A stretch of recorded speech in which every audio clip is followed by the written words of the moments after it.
Taip, iškart matosi. Nei duobių tokio. Man tai labai patinka, gerai viskas. Pastebėjau. Kur tik tvarkoma, visur yra teigiamas tas dalykas, kaip sakosi. Tai jau savivaldybė dirba gerai. Sakyčiau taip, kad turbūt pirmiausia tai ir pėsčiųjų dviratininkų takai, sakykime, pakraščiai, kelkraščiai prasfaltuoti, pakeisti, sakykime, borteliai, kur tarkim, anksčiau buvo ten gal duobės ar kažkur tai, ar parkuotis, ar ten kitaip, sakykime, tai buvo problema. Taip, daug pagerėjo, nes seniau tai būdavo dubės, o dabar tai jau galima kažkaip ir važiuoti normaliai. Atnaujinimo darbai vyksta. Nemažai darbų padaryta yra. Kad tvarkingi, tai ir gerai ir vaikščioti, ir važinėti, ir visada gerai tada. Dabar pagerėjo daug, aš nežinau, ką reikia dar dėti ir gerai, dabar tvarka. Jeigu sutvarkyta, tai šaunu, tik tai bravo. Teigiamai, aišku, kur geriau, taip geriau. Gabaliuką važiavau. Geras kelias, puikus. Labai svarbu, kad žmonėms būtų greitesnis susisiekimas, kad būtų mažiau spūsčių. Darbų tempų nemažinsime, nes būtent susisiekimo infrastruktūra yra vienas svarbiausių mūsų gyventojų lūkesčių. Būtent todėl gatvėse, gyvenvietėse matysite vis daugiau dirbančios technikos, nes Vilniaus rajonas tampa vis patogesnis, vis patrauklesnis mūsų gyventojams. Dabar matau, kad metų bėgi pusantrų labai ryškus tie pokyčiai. Iš tikrųjų tvarkosi Vilniaus rajonas. Į Tuščiaulį žinau, kad kelias geras padarytas, nes važinėjau grybauti tenais. Aišku, kad yra pokyčiai, labai dideli pokyčiai. Labai gražu visur. Ir keliai tvarkomi. Po biškį, bet mūsų Nemenčinė labai graži pastaruoju metu. Labai. Viskas daroma taip gražiai ir pagal planą turbūt daroma ir visuo patenkinta. Tai ir saugumas, ir patogumas, kelionės. Čia Vilniaus rajone turėtum minėti? Didelis, tikrai didelis. Todėl, kad žmonės kiekvieną dieną į darbą važiuoja. Turi būti keliai geri.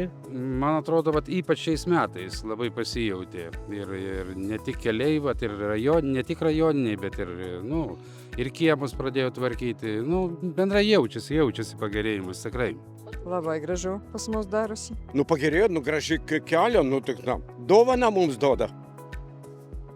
Kadencijos pradžioje nusistatėme ambicingą viziją išasfaltuoti 100 km kelių.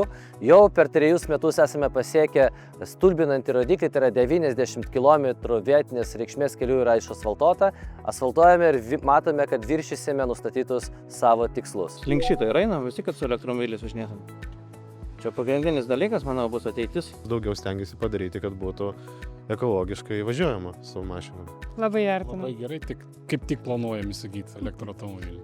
Jų žinoma trūksta. Esu ne vieną kartą girdėjęs iš savo pažįstamų rato, apskritai per televiziją matant žmonės, kad skundžiasi, kad jų yra trūkumas rajonuose, turbūt pagrindiniuose keliuose jų yra pakankamai daug, bet kuo jų čia atsiras daugiau, tuo geriau. Man ir pačiam turbūt ateityje kažkada vairuosiu elektrinį automobilį. Tai bus labai svarbu, kad jų būtų visur ir daug. Žiūrint į tendenciją, kad keičiasi dabar automobiliai, tikrai jaučiasi procentas didėja, tai čia tik pagirti, nuo to tik tai visi laimi. Dėl patogumo turbūt ir tada visiems gerai, kada keliai tvarkingi. Turbūt taip. Žmonėm, kurie turi dviračius, tai labai gerai. Tai žinoma, kur geras kelias, tai ir važiuoja gerai. O kur duobės, tai ir galime ratus pamesti. Turi būti geri keliai. Tai kaip?